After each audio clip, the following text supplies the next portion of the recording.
Bonjour et bienvenue pour une nouvelle vidéo sur Warhammer Old World.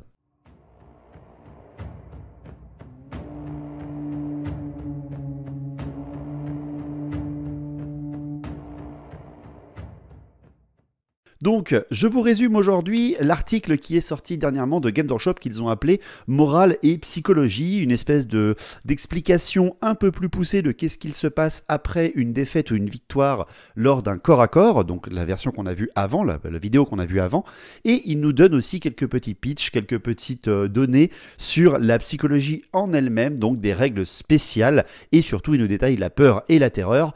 Et enfin, dans cet article, on a l'un des premiers monstres avec sa feuille de personnage, etc. Donc on va essayer un petit peu d'en parler dans cette vidéo. Donc tout d'abord, qu'est-ce que c'est que ces espèces de précisions par rapport à la fin de la phase de combat? Eh bien, vous le savez, j'ai essayé de pitch un petit peu, de mettre une pièce sur mes idées par rapport à ça la semaine dernière. J'avais tourné la vidéo avant même d'avoir les news et j'étais super content d'avoir presque raison en fait. On n'avait pas tous les détails, mais j'avais bien deviné. Tout simplement, la réaction que nous avons après une défaite, donc je vous rappelle, c'était give ground, donc c'est donner du terrain, vous avez vous replier en bon ordre et vous avez littéralement vous enfuir. Eh bien, il nous explique un petit peu plus en détail en quoi ça consiste. Donc quand vous vous enfuyez parce que vous avez loupé votre test de commandement, vous avez perdu le combat et vous avez dépassé votre commandement de base, alors là c'est la catastrophe, votre ligne s'enfuit, elle se retourne bien, elle fait 2d6 et wouh, elle s'envole très très loin si jamais.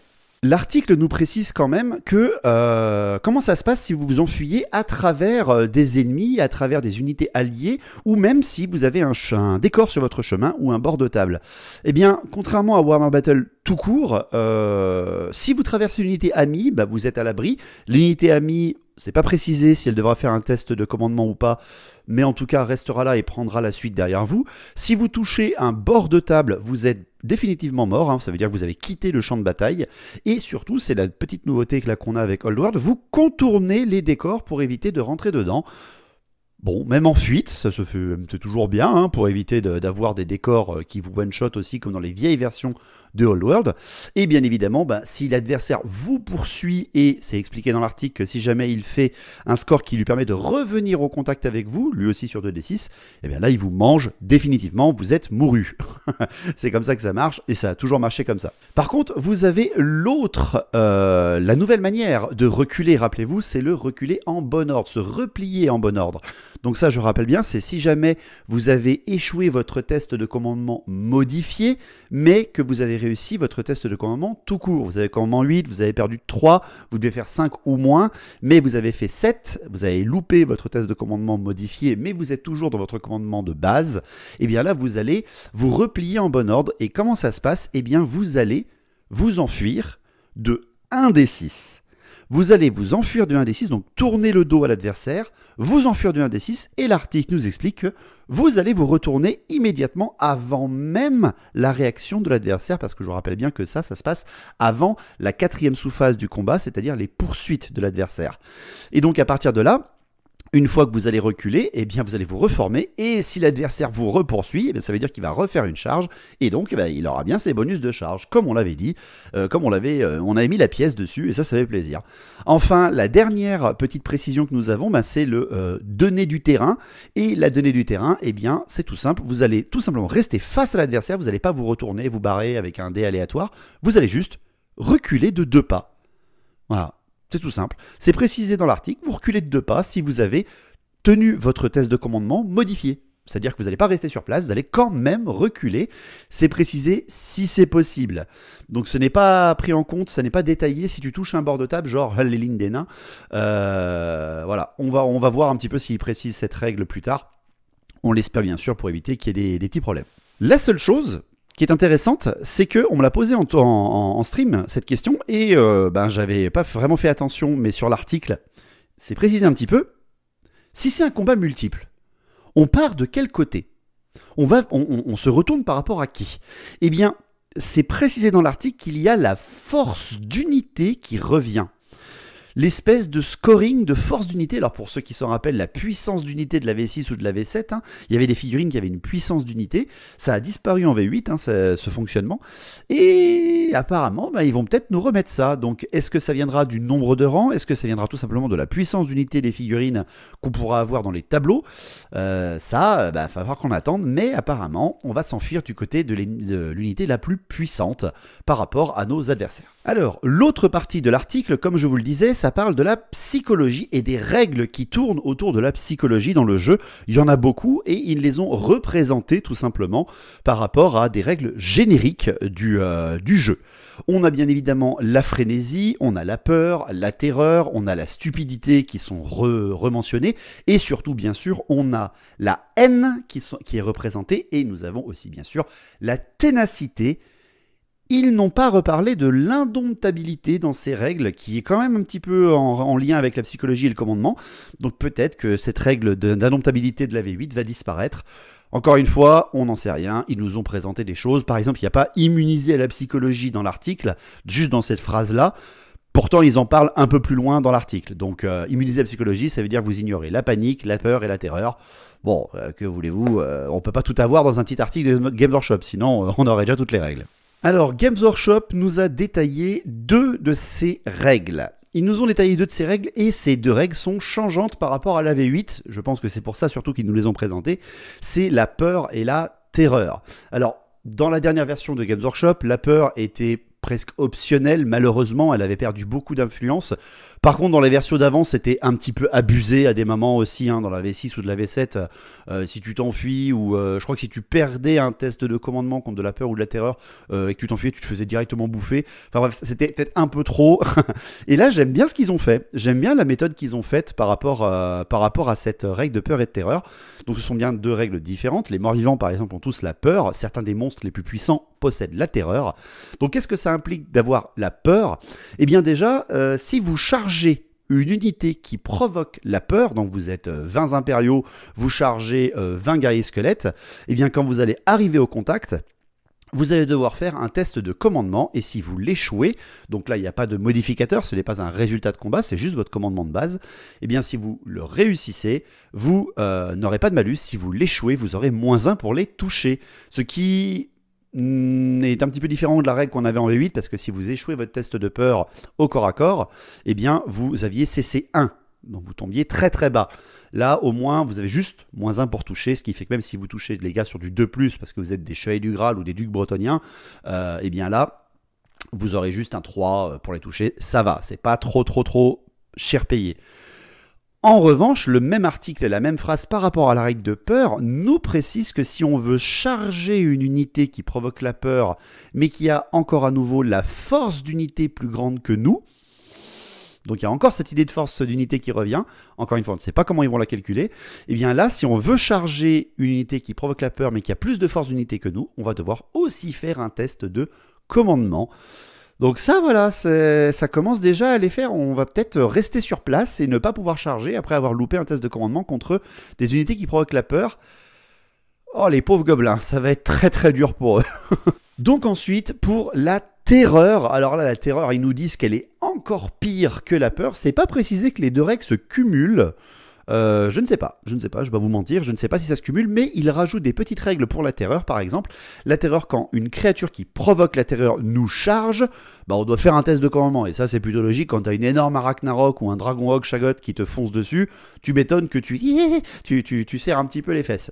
Mais il nous explique également que vu que c'est une créature qui provoque la terreur, et que c'est donc terrifiant, tout test de commandement que tu feras avec cette unité qui a un lien, cette unité va te forcer à faire un test de commandement où tu as -1 ton commandement.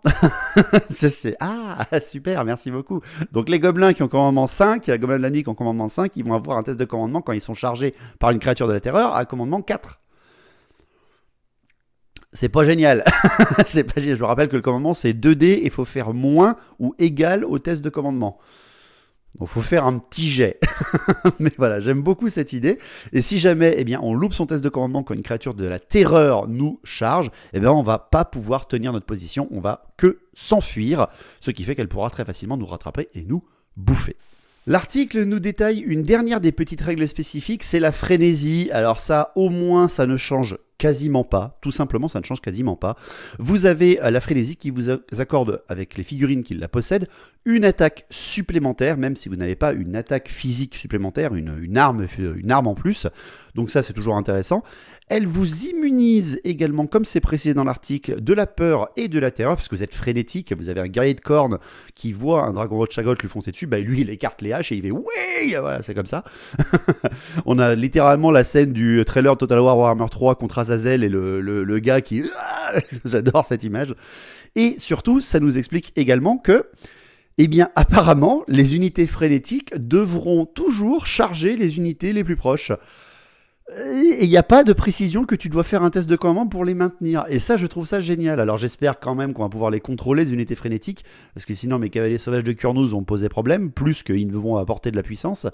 Mais voilà, c'est toujours assez intéressant de voir que il l'avait bien annoncé, hein, qu'ils prennent des petits morceaux de règles les uns après les autres et qu'ils les balancent comme ça. Ils essaient de mixer un peu tout ça.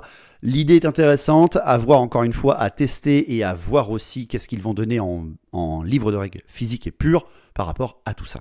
Enfin, pour clôturer cette vidéo, eh bien, voici la dernière feuille de personnage, en gros, feuille d'unité véritablement, que nous donne Games Workshop par rapport à ces articles.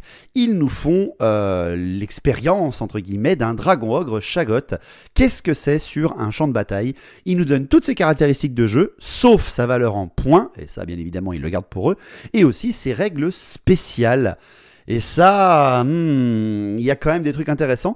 Véritablement, je crois que j'avais comparé en live les stats du Dragon Ogre Chagot, donc sa mouvement, CC, CT, force, endurance, PV, initiative, commandement.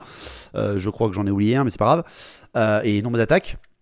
Ça ne change quasiment rien de ce qu'il y avait avant. Je crois bien que je ne me trompe pas, mais je crois que ça ne change pas du tout de la V8.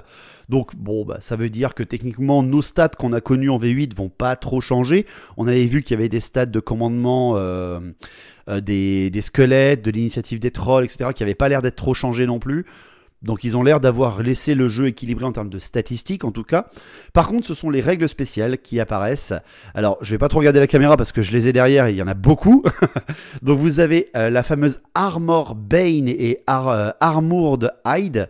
Donc je rappelle qu'en V8, le Dragon Ogre Chagot avait une peau écailleuse de 5+, donc il gagnait 2 points d'armure. Armored Hide, je pense que c'est ça, parce que c'est marqué Armor Hide 2. Donc il a certainement 2 points d'armure. Moi je pense que c'est ça.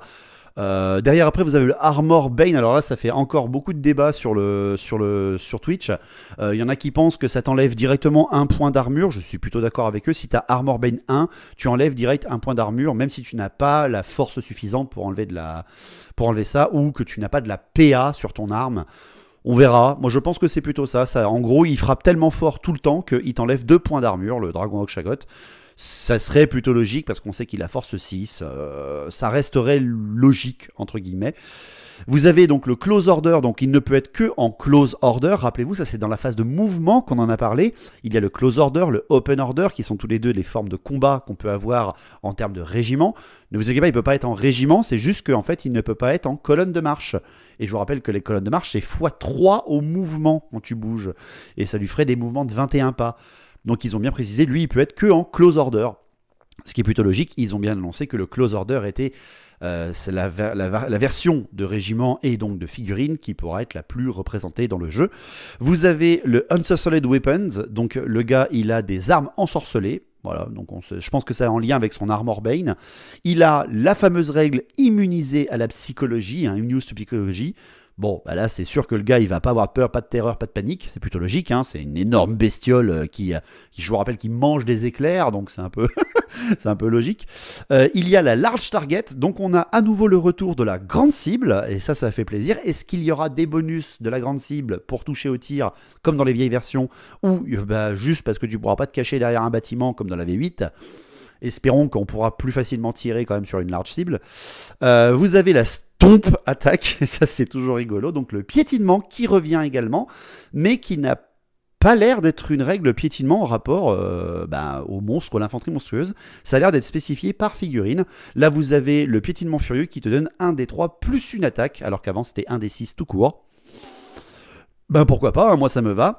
Et vous avez après la terreur, il provoque bien sûr la terreur. Et là vous avez tout le reste qui tourne autour des storms, donc des tempêtes, mais ça c'est certainement la règle des dragons ogres. Je rappelle qu'en V8 ils avaient le fils de l'orage. Quand tu leur tirais dessus avec n'importe quoi qui était en forme d'éclair, eh bien ils étaient immunisés. Ça va être très certainement des choses comme ça. Je pense qu'il aura même une attaque spécifique, vu que c'est quand même un énorme monstre, hein, le dragon ogre Shaggot. Une attaque spécifique avec des éclairs ou des choses comme ça. On verra bien, ça c'est juste pour imaginer. Donc nous avons vu tout ce qu'il y avait dans cet article et surtout, ben, c'est le plus important, ils nous précisent à la fin de l'article qu'ils vont nous parler de la magie la semaine prochaine. Alors lorsque je tourne cette vidéo, on a déjà eu les règles de magie parce que je tourne le mardi matin et les sorties de la semaine d'avant, donc je sais qu'est-ce qui va se passer. Donc je vous donne vraiment rendez-vous pour la magie la semaine prochaine parce qu'une fois qu'on aura ça, on pourra faire des premiers tests sur la chaîne. Pour tester les premières règles de World. On va garder les stats, comme on l'a vu, ça va pas trop changer, donc on va garder les stats des armées de base que nous avons de la V8 et on va faire des essais avec la phase de mouvement, comme on l'a vu, le fait de frapper sur que la première ligne, de tirer seulement sur la première ligne, d'utiliser la magie un peu dans toutes les phases et plus à la phase de magie. Parce que avec la phase de magie qui va être expliquée la semaine prochaine, eh bien, vous aurez de quoi au moins tenter 2-3 petites choses. Donc en espérant que vous soyez toujours là, j'espère que cette vidéo sera vue, parce qu'elle commence un petit peu à décliner, mais c'est normal. Hein. Merci à tous, partagez-la, continuez à espérer pour Warhammer Old World, c'est pas fini, et on se retrouve la prochaine. Allez, portez-vous bien, et merci à tous. Ciao.